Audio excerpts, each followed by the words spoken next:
Bonjour à tous et soyez les bienvenus dans le rendez-vous BD de Télé Nantes. Bienvenue dans une nouvelle saison de bande dessinée, toujours avec notre chroniqueur Romain. Bonjour. Bonjour Anise. Merci de nous accueillir. Alors comme d'habitude, toujours des BD nantaises, locales, et puis les nouveautés du moment. Et là, on a 3 numéros encore à présenter. La rentrée littéraire cette année est dessinée, voilà, c'est ce qui se dit dans le milieu des éditeurs BD, bien sûr. J'avais envie de commencer avec ce titre qui est sorti alors, juste avant l'été. On l'avait raté pour les chroniques. Donc j'avais envie de vous le remettre en avant. C'est Les Bergères guerrières d'un duo nantais. Ah, carrément les deux. Et du coup, on est sur une histoire qui s'adresse à un public plutôt jeunesse, à la base, et qui est assez sympa, puisqu'on découvre un petit village de bergères. Sauf que ce sont des bergères guerrières, donc à l'âge d'à peu près 6 ans. Elles font également leur rentrée des classes. Elles rentrent à l'école. Et elles vont apprendre à devenir des guerrières, donc formées par des anciennes bergères guerrières qui ont des capes de couleurs différentes. Elles ont envie les capes rouges, elles qui démarrent tout juste avec leur petite cape verte. C'est un monde du coup qui inverse les codes, puisque les petites filles sont celles qui vont protéger le village. Et on a un petit garçon qui est l'ami, le copain de notre héroïne, qui lui rêve depuis toujours de devenir bergère guerrière. Mais pas facile quand on a un garçon, puisque... bien sûr, ça lui est interdit. Bah oui. On va découvrir ce petit univers celtique très rigolo, dans lequel se mélange humour et initiation, puisqu'on est dans un récit initiatique où ces jeunes filles vont apprendre à faire face à tous les dangers qui les menacent de l'extérieur et qui vont se former pour faire éviter tous les malheurs à leur village. C'est vrai qu'elle a des airs de rebelle avec sa chevelure rouge. Ouais, il y a il y a le côté celtique et puis le côté révolution, quoi. Fini les histoires où les petites filles qui veulent lire des histoires d'aventure, elles ont le droit à des vraies héroïnes. Ça, c'est une bonne chose. Et c'est cool. Ouais, c'est plutôt cool. Et alors ensuite, une sortie avec un nom célèbre de la BD quand même, Pascal Rabaté. Et oui, là c'est plutôt du côté angevin, puisque Pascal Rabaté est angevin. Et il s'associe à Alain Cocor, qui a un univers bien à lui aussi dans la bande dessinée, qui est certes moins connu que Pascal Rabaté, mais qui est quand même un auteur à découvrir. Un dessinateur même. Un dessinateur là, en l'occurrence. Il a un univers assez poétique, et Pascal Rabaté s'est associé à lui pour nous raconter l'histoire de Alexandrin. Alexandrin est un poète des champs et des villes, c'est comme ça qu'il se présente au gré de ses voyages. Il arpente les chemins et va rencontrer les gens. Alors pas facile quand on a un loup qui ressemble presque à un SDF, d'aller chercher le contact. Bien sûr, les gens ne vont pas être tous ouverts à son échange. Il parle exclusivement en alexandrin. Vous êtes entraîné aussi pour le faire aussi? Moi, je pensais que vous alliez faire la chronique en alexandrin. Je suis désolé. Non, je suis pas... La poésie, ça n'a jamais été mon fort à l'école.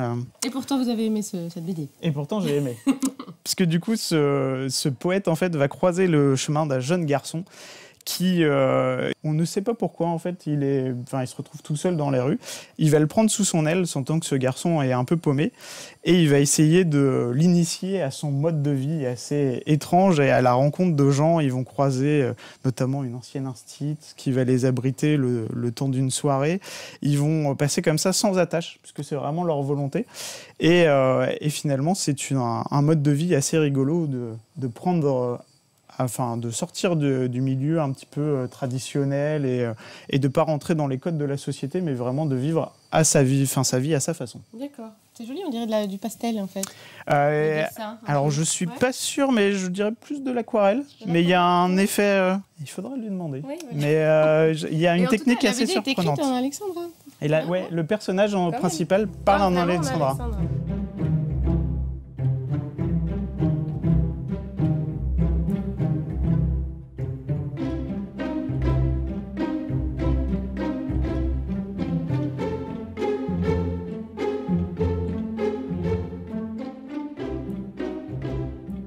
Et on termine avec de la baston. Et ouais, de la baston. Alors j'avais envie de changer.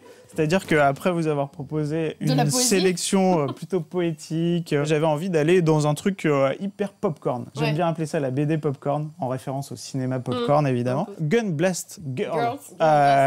C'est du coup le retour de Chris, un auteur qui a été vraiment assez connu à une époque et qui fait son grand retour avec cette série. Il avait fait Atalante, il avait fait Kookaburra, il avait lancé comme ça quelques séries. C'est un voisin, il est vendéen, c'est ça? Il est vendéen, voilà. Donc du coup, il revient avec cette nouvelle série où on découvre une équipe hyper badass de nanas qui sont des mercenaires de l'espace. Elles acceptent une mission, un truc de routine, aller chercher un colis à l'autre bout de la galaxie. Sauf que quand elles arrivent, il s'avère que le colis est une jeune fille, que ça va être beaucoup plus compliqué. Elles vont essayer de la revendre à prix d'or, en essayant de contrecarrer la mission principale. Et puis, on va découvrir comme ça tout un univers de ce qu'on appelle le space opéra, un univers à la Star Wars, Star Trek. C'est très rock'n'roll. Ah, j'adore. Ouais. Moi, j'adore. N'allez pas chercher une histoire très complexe, très sérieuse. C'est hyper simple, mais en même temps, ça fonctionne redoutablement. Donc, si vous aimez les histoires d'action et où ça va à 100 à l'heure, bah voilà, ça, c'est exactement ça. Référencé à la Alien et à la Star Wars. Merci beaucoup Romain pour cette première sélection de la saison. On se retrouve le mois prochain. Et sinon, les bons conseils de Romain, c'est tous les jours dans la mystérieuse librairie de rue de la Paix à Nantes. À bientôt.